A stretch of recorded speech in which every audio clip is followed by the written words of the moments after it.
பௌர்ணமி அன்னைக்கு நிலா வெளிச்சத்தில் சம்மணம் போட்டு உட்காந்துக்கோங்க. உங்களுக்கு முன்னாடி ஒரு டம்ளர் தண்ணீரை எடுத்து வச்சுக்கோங்க. சந்திர பகவான்கிட்ட உங்கள் மனசில் இருக்க குழப்பம் கவலையை சொல்லி நல்லா பிரார்த்தனை செஞ்சுக்கோங்க. எவ்வளவு நேரம் உங்களால் முடியுமோ அந்த அளவுக்கு நேர்மறை ஆற்றல் உங்கள் உடம்புக்குள்ளே போகும். அப்புறம் அந்த தண்ணி எடுத்து அங்கேயே குடிச்சிருங்க.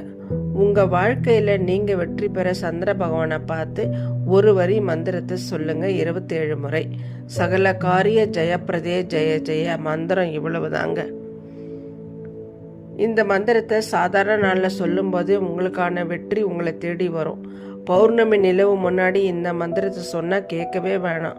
அதிசக்தி வாய்ந்த இந்த அற்புத மந்திரத்தை சொல்லும்போது அம்பாளையும் நினச்சிக்கிட்டு சொல்லுங்கள்.